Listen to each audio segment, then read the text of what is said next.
Bapak Ibu Saudara yang dikasihi oleh Tuhan, firman Tuhan yang kita renungkan hari ini terambil dari kitab Ulangan pasal 16 ayat 13 sampai ayat yang ke-17. Kitab Ulangan pasal 16 ayat 13 sampai ayat yang ke-17. Dalam bahasa Nia selima Mose faza file ayati file belu irugi ayati file witu.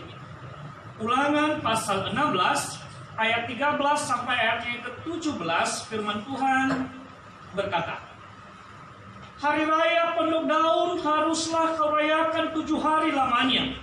Apabila engkau selesai mengumpulkan hasil tempat pengirikanmu dan tempat pemerasanmu, haruslah engkau bersukaria pada hari rayamu itu. Engkau ini dan anakmu laki-laki serta anakmu perempuan, hambamu laki-laki dan hambamu perempuan, dan orang Lewi, orang asing, anak yatim dan janda yang di dalam tempatmu. 7 hari lamanya harus engkau mengadakan perayaan bagi Tuhan Allahmu di tempat yang akan dipilih Tuhan. Sebab Tuhan Allahmu yang memberkati engkau dalam segala hasil tanahmu dan dalam segala usahamu, sehingga engkau dapat bersukaria dengan sungguh-sungguh. 3 kali setahun setiap orang laki-laki di antaramu harus menghadap hadirat Tuhan Allahmu ke tempat yang akan dipilihnya, yakni pada hari raya roti tidak beragi, pada hari raya 7 minggu, dan pada hari raya Pondok Daun. Janganlah ia menghadap hadirat Tuhan dengan tangan hampa, tetapi masing-masing dengan sekadar persembahan sesuai dengan berkat yang diberikan kepadamu oleh Tuhan Allahmu. Demikian pembacaan firman Tuhan. Saya menyapa Bapak Ibu semua. Salam. Salam. Salam. Bapak Ibu Saudara yang dikasihi oleh Tuhan, berdasarkan Alkitab atau kitab suci, kita ketahui bahwasanya penyembahan atau ibadah dan persembahan adalah 2 hal yang sangat berkaitan dalam peribadatan umat Tuhan. Sekali lagi, penyembahan kepada Allah dan persembahan adalah 2 hal yang sangat berkaitan erat selama menyelenggarakan peribadatan kepada Tuhan. Itulah sebabnya setiap wadah penyelenggaraan ibadah atau gereja atau organisasi gereja selalu mengaitkan penyembahan atau fasumageta dan persembahan atau fasembata dalam rangkaian pelayanan. Hampir tidak ada lembaga pelayanan, sebut saja gereja atau organisasi keagamaan, yang tidak menyelenggarakan antara 2, persembahan dan penyembahan. Tidak ada organisasi lembaga keagamaan yang hanya menyelenggarakan ibadah saja tanpa persembahan. Dan sebaliknya juga tidak ada lembaga keagamaan yang hanya menyelenggarakan pemberian persembahan tanpa menyelenggarakan penyembahan atau ibadah kepada Allah. Walaupun dengan cara yang berbeda-beda, ya, bagaimana cara mewujudkannya, mengumpulkannya, menyelenggarakannya, seperti cara bagaimana beribadah, bagaimana juga memberi persembahan dalam berbagai aspek tertentu.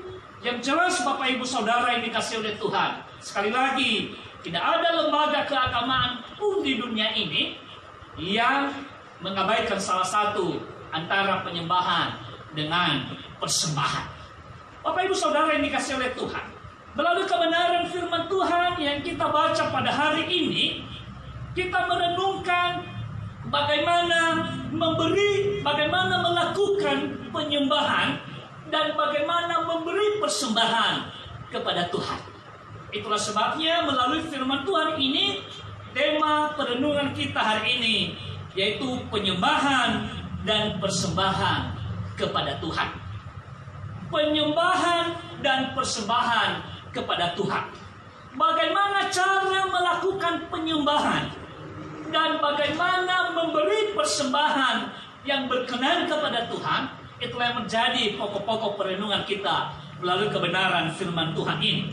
Yang pertama Bapak Ibu, di ayat 13 sampai ayat 15 bahwasanya cara melakukan penyembahan dan cara memberi persembahan kepada Tuhan yaitu dilakukan dengan sukacita atas berkat yang telah diterima dari Tuhan. Mufalua bawa omusodede bermenomanema hobu-hobu soroi lobalangi. Bapak Ibu Saudara yang dikasihi oleh Tuhan, nats khotbah dari Ulangan pasal 16 ayat 13 sampai ayat 17 ini merupakan rangkaian amanat Tuhan yang disampaikan oleh Musa kepada umatnya bangsa Israel dalam rangka tentang 3 jenis perayaan besar yang dilakukan oleh umat Allah setiap tahun oleh bangsa Israel. 3 jenis perayaan besar yang dimaksud, yang pertama yaitu Hari Raya Paskah. Paskah di kalangan orang Israel merupakan hari raya dalam memperingati mereka keluar dari perbudakan di Mesir dan menuju tanah Kanaan. Hari Raya Paskah ini bagi orang Israel sering juga disebut dengan istilah lain yaitu Hari Raya Roti Tidak Beragi. Karena pada waktu itu, pada hari raya itu, selama 7 hari mereka makan dengan roti tidak beragi. Ya, dalam bahasa Nias, adalah roti ni isuni. Jadi roti yang mereka makan adalah roti tawar, tidak memiliki ragi. Bagi kita juga orang percaya dewasa ini, Hari Raya Paskah tentunya kita pahami sebagai perayaan penyelamatan yang telah dilakukan oleh Tuhan kita Yesus Kristus melalui kematiannya di kayu salib. Yang kedua, yaitu Hari Raya Pentakosta. Bagi orang Israel, Pentakosta atau hari ke-50, yaitu 50 hari setelah perayaan Paskah tadi, dan itu merupakan hari raya dalam merayakan pesta panen, pesta gandum di kalangan orang Israel. Hari Raya Pentakosta juga disebut dengan Hari Raya 7 Minggu, atau dalam bahasa Nia, bahasa Minggu, 7 minggu setelah Paskah. Bertepatan mereka juga melakukan panen raya, maka di situ mereka menyelenggarakan apa yang disebut dengan Hari Raya Pentakosta. Bagi kita orang Kristen dewasa ini, Pentakosta kita rayakan sebagai hari raya memperingati hari turunnya Roh Kudus. Itu yang telah kita rayakan beberapa minggu yang lalu.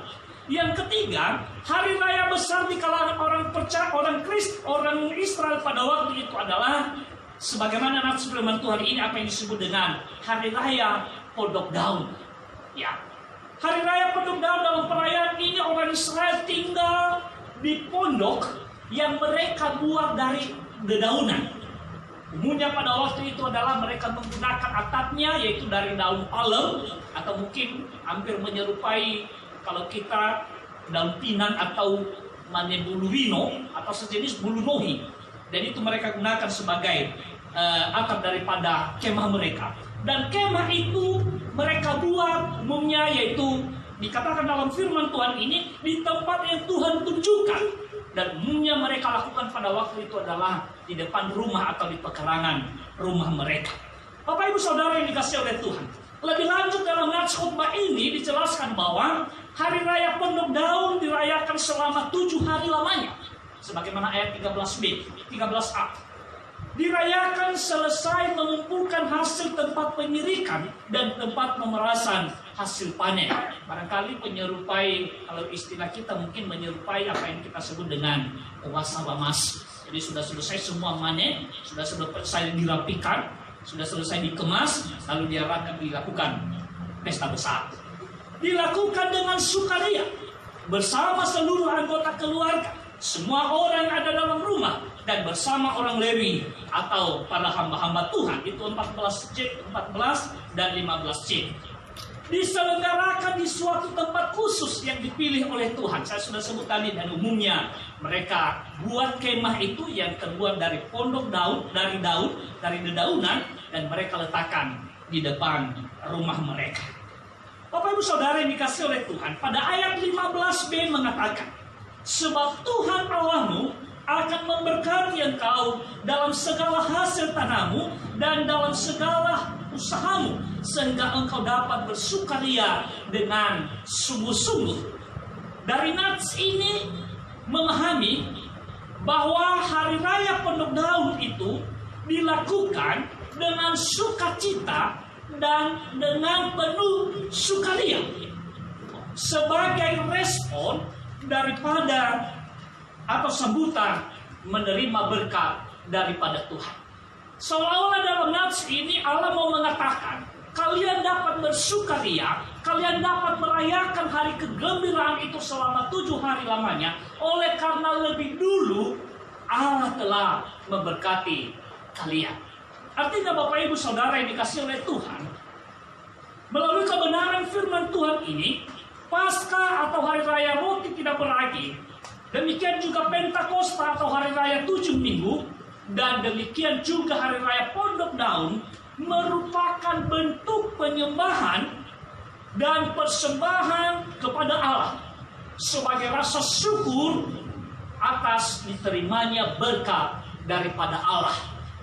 Kalau tadi di Paskah, berkat Allah melepaskan mereka dari perbudakan Mesir. Pentakosta sebagai rasa syukur diterimanya hasil panen. Dan hari raya Pondok Daun, selesainya segala sesuatu memanen hasil kebun yang Tuhan anugerahkan kepada mereka. Dengan demikian Bapak Ibu Saudara yang dikasihi oleh Tuhan, dalam kebenaran firman Tuhan ini memberikan kita pengertian dan pemahaman bahwa ibadah atau persekutuan kita lakukan kepada Allah bukan supaya kita diberkati, bukan supaya kita disembuhkan oleh Tuhan, bukan supaya kita diselamatkan oleh Tuhan, melainkan kita menyelenggarakan penyembahan atau ibadah, kita memberikan persembahan kepada Tuhan oleh karena Tuhan telah memberkati kita, oleh karena Tuhan telah menyembuhkan kita, oleh karena Tuhan telah menyelamatkan kita.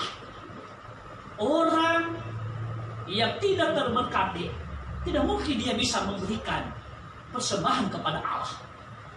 Orang yang dalam keadaan sakit, katakan saja saudara kita yang saat ini sedang terpapar virus COVID-19, mereka tidak dapat beribadah, mereka tidak dapat memberikan persembahan kepada Tuhan. Mereka juga yang belum menerima anugerah keselamatan dari Allah melalui Yesus Kristus, mereka tidak dapat beribadah seperti apa yang kita selenggarakan. Mereka tidak dapat memberikan persembahan kepada Tuhan. Bapak Ibu Saudara yang dikasihi oleh Tuhan, ibadah atau penyembahan dan persembahan kepada Allah bukanlah wadah dan bukan sarana untuk meluluhkan hati Allah, dan apalagi bukan sebagai wadah untuk kita menyuap atau menyogok Allah. Jangan sampai ada yang datang beribadah dan memberi persembahan dengan motivasi, ya supaya besok lusa Tuhan nanti memberkati saya, supaya minggu depan, bulan depan, tahun depan Tuhan memberkati saya. Boleh juga kita memiliki pengertian seperti itu, tapi jangan dengan motivasi demikian. Allah tetap menjamin keselamatan, pertolongan bagi orang-orang yang berharap kepadanya. Tetapi ketika menyelenggarakan peribadatan, ketika menyembah Allah, ketika memberi persembahan kepada Allah, jangan dengan motivasi supaya, tetapi oleh karena apa Bapak Ibu? Oleh karena Tuhan telah menolong kita, oleh karena Tuhan telah menyelamatkan kita, oleh karena Tuhan telah memberikan kita sukacita. Sehingga Bapak Ibu Saudara yang dikasihi oleh Tuhan, sepatutnya setiap kita yang ada di hadapan Allah, tidak ada alasan bagi kita untuk kita tidak menyembah Allah dalam kehidupan ini, dan tidak ada alasan bagi kita untuk kita memberikan persembahan kepada Allah. Bapak Ibu Saudara yang dikasihi oleh Tuhan, Allah telah berbuat dan berkarya amat mulia dalam kehidupan kita. Kita telah menerima karya keselamatan yang dianugerahkan Allah melalui Tuhan kita Yesus Kristus, dan kita telah menerima berkat-berkat pertolongan Tuhan, berkat jasmani, berkat rohani, berkat kesehatan, berkat sukacita, berkat pertolongan Tuhan dalam kehidupan kita.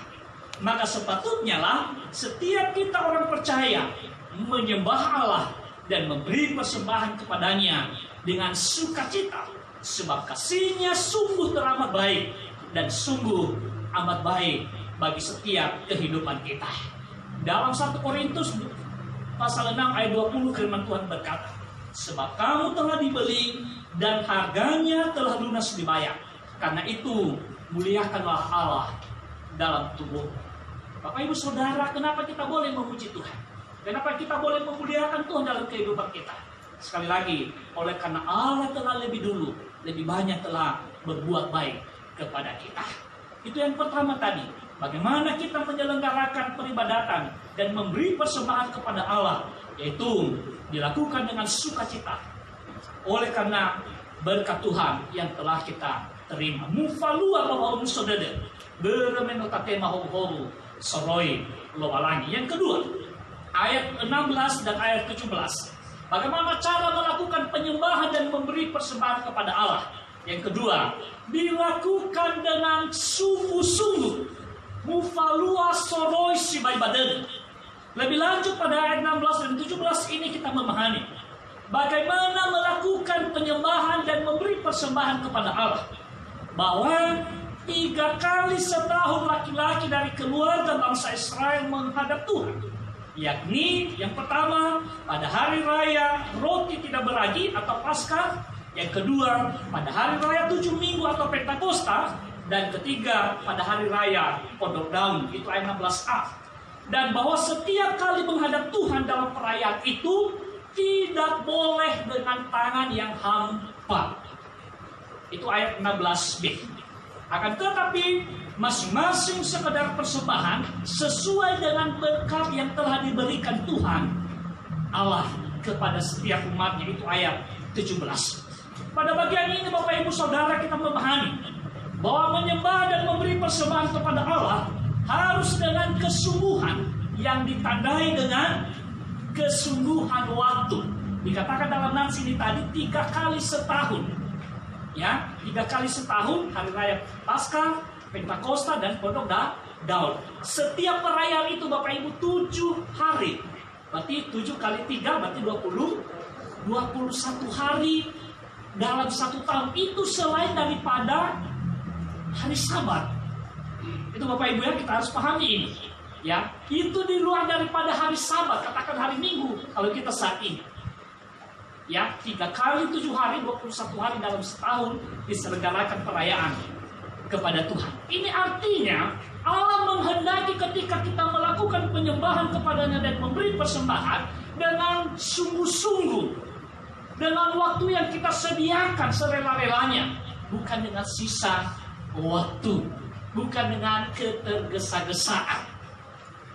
Nanti kita sudah sampai di tempat ibadah, lama sekali. Ya, mungkin kalau boleh kita cepat saja. Ya, di situasi pandemi ini boleh saja kita cepat-cepat Bapak Ibu karena protokol kesehatan. Tapi sesungguhnya menyelenggarakan ibadah kepada Tuhan harus dengan hati yang tenang, tentram Bapak Ibu. Makanya ketika datang beribadah, sediakan waktu semaksimal mungkin. Ya, jangan dengan ketergesa-gesaan. Yang kedua, disertai dengan kesungguhan hati seluruh keluarga. Dikatakan tadi, kepala keluarga setiap laki-laki ya menjadi tonggak utama, menjadi pendorong utama dan mengajak seluruh keluarga dan bahkan seluruh yang ada di rumah. Jadi memang bagi bangsa Israel, bagi umat Allah, laki-laki itu adalah imam dalam keluarga.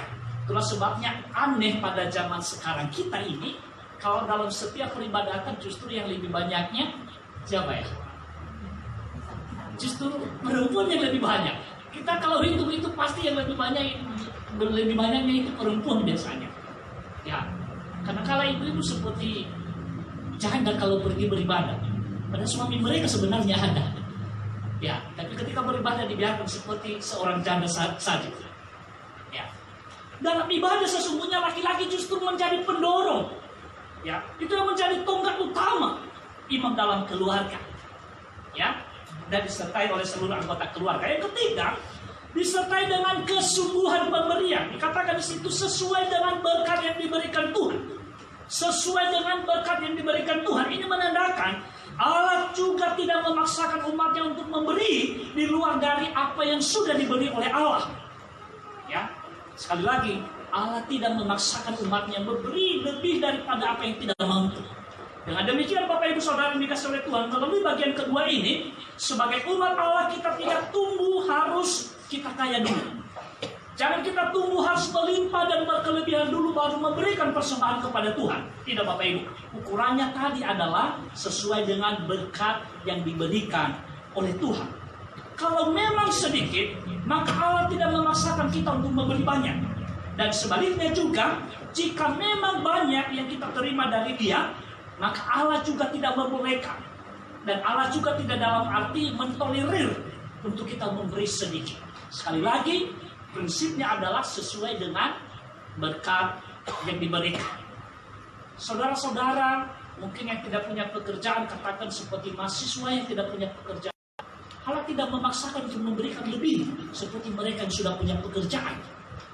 Orang yang bekerja di usaha orang lain, yang hanya sebagai karyawan, sebagai staf, tidak dipaksakan untuk memberi seperti mereka yang punya usaha.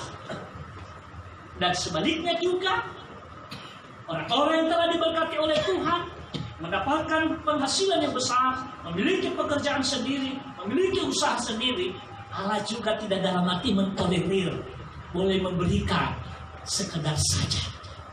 Apalagi Bapak Ibu Saudara yang dikasih oleh Tuhan, kadang-kadang orang Kristen yang memiliki dalih sendiri, bahwasanya memberi persembahan itu yang penting ikhlas, yang penting sukarela. Maka selalu memakai nats firman Tuhan di dalam 2 Korintus pasal 9 ayat 3 yang mengatakan, ayat 7 yang mengatakan, hendaklah masing-masing memberi menurut kerelaan hatinya, jangan dengan sedih hati atau paksaan, sebab Allah mengasihi orang yang memberi dengan sukacita. Kalimat nats ini Bapak Ibu Saudara yang dikasih oleh Tuhan, yang mengatakan kerelaan hati dan jangan dengan sedih hati, tidak bermaksud kita boleh suka-suka memberi kepada Tuhan. Ya, semaunya kita atau seberapa saja, yang penting kita berikan dengan ikhlas. Kan itu yang seringkali ya, jadikan sebagai alasan yang penting kita ikhlas memberi, suka-suka kita. Tidak Bapak Ibu. Maksudnya di sini adalah, ya sesungguhnya Bapak Ibu Saudara, ya mengajak kita memberikan sesuai dengan apa yang Tuhan berikan kepada kita. Dan kalau kita membaca di dalam 2 Korintus pasal 9 ayat 6 ayat sebelum ayat 7 tadi mengatakan, camkanlah ini, orang yang menabur sedikit akan menuai sedikit juga, dan orang yang menabur banyak akan menuai banyak juga. Artinya Bapak Ibu, kalau kita menerima hanya sedikit, wajar kita memberikan sedikit. Allah tidak memaksakan kita. Dan kalau kita sudah menerima banyak dari Allah, kan kita menipu Allah untuk kita tidak memberi selayaknya kepada Allah. Bapak Ibu Saudara yang dikasih oleh Tuhan, lalu kebenaran firman Tuhan ini mengajari kita, mari kita memberikan yang terbaik kepada Tuhan. Suatu contoh tadi, pembacaan yang kedua kita, bagaimana seorang janda miskin memberikan persembahan kepada Allah. Dikatakan di sana dalam Markus tadi bahwasanya suatu ketika Yesus melihat peti persembahan. Barangkali mungkin sepertinya Yesus berdiri di sini. Dia melihat-lihat tangan kita atau memandang tadi kantong kolektor yang diedarkan kepada kita. Setelah Yesus melihat semuanya, orang kaya juga memberi, ya, dengan ikhlas menurut mereka. Janda miskin juga memberi dengan ikhlas menurut dia. Apa yang Yesus puji? Yaitu persembahan janda miskin. Mengapa Bapak Ibu dikatakan di situ? Dia memberi sesuai dengan apa yang ada padanya, bahkan seluruh apa yang dia punya. Barangkali dikatakan di situ tadi hanya 2 peser Bapak Ibu, yaitu 1 duit. Ya, itu tidak seberapa sebenarnya nilainya dengan apa yang diberikan oleh mereka orang kaya. Tetapi di pandangan Allah lebih banyak yang diberi oleh janda miskin itu daripada orang kaya. Misalnya Bapak Ibu, saya sering analogikan. Misalnya ada orang yang berpenghasilan 1 juta dalam setahun. Ketika ada pengumpulan persembahan persepuluhan, maka dia berikan 100.000. 100.000 itu Bapak Ibu berapa persen dari yang 1 juta? 10%. Lalu ada orang yang memiliki penghasilan banyak, katakan saja 5 juta atau 10 juta setahun. Lalu dia juga memberikan persembahan 200.000 ketika pengumpulan persembahan. Bapak Ibu Saudara, yang 200.000 dari penghasilan 10 juta itu berapa persen? Berapa? 2% ya? 2%. Secara logika manusia memang yang 100.000 lebih kecil dibanding dengan yang 200.000. Tetapi persennya Allah lebih besar yang 100.000 tadi dari yang 200.000. ribu, karena 10% itu yang 100.000 tadi. 10% dari yang 1 juta. Yang 200.000 hanya 2% dari yang 10 juta. Itu sebabnya Yesus memuji persembahan janda miskin dalam firman Tuhan ini.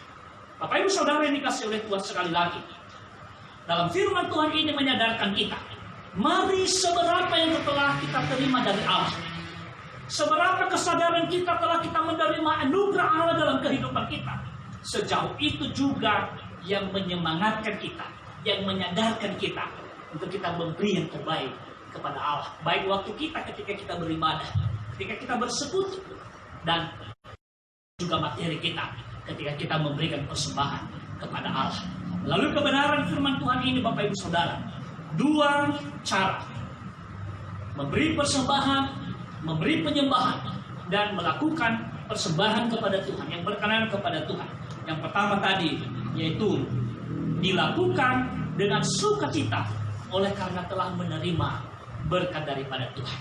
Mufalua bahwa saudara beramai tema soroi langit. Yang kedua, dilakukan dengan sungguh-sungguh, kesediaan waktu, ketulusan seluruh keluarga, dan bahkan juga dengan nilai yang baik di hadapan Tuhan.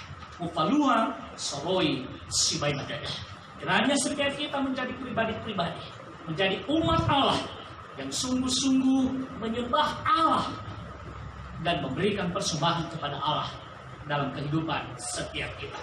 Kiranya Roh Kudus yang terus memekarkan firman ini dalam kehidupan kita dan memimpin kita, mengarahkan kita, sehingga setiap hari, setiap saat, setiap kesempatan kita melakukan penyembahan yang benar kepada Allah, dan kita juga memberi persembahan yang berkenan kepada Allah. Tuhan Yesus memberkati kita. Nasapalan kita mengatakan, muliakanlah Tuhan dengan hartamu dan dengan hasil pertama dari segala penghasilanmu. Muliakanlah Tuhan dengan hartamu dan dengan hasil pertama dari segala penghasilanmu. Mari kita bersama-sama 2, 3 ya. Muliakanlah Tuhan dengan hartamu dan dengan hasil pertama dari segala penghasilanmu. Dalam bahasanya firman Tuhan berkata, Usmani hoa anak awadren masya'ah disebrau bet. Amsal pasal 3 ayat 9 kita berdoa. Terima kasih Bapa di surga, kebenaran firman-Mu yang telah mengajari kami hari ini, mengarahkan dan membimbing kami bahwasanya penyembahan dan persembahan kepada Tuhan mestinya kami harus lakukan dengan sukacita, oleh karena kami telah menerima begitu banyak berkat-berkat dan kemurahan daripada Allah. Dan kami harus lakukan itu dengan kesungguhan hati, kesediaan waktu, kerelaan waktu, bahkan juga ketulusan hati, dan demikian juga dengan nilai yang baik dan berkenan kepada Allah. Terima kasih Tuhan. Jadikanlah kami sebagai pribadi-pribadi yang senantiasa menyelenggarakan penyembahan yang benar kepada Allah dan memberikan persembahan yang berkenan kepada-Mu. Hamba-Mu berhenti berbicara. Roh-Mu yang kudus yang terus memeteraikan kebenaran firman-Mu dalam kehidupan setiap kami. Di dalam nama Yesus kami bersyukur atas kebenaran firman-Mu. Amin.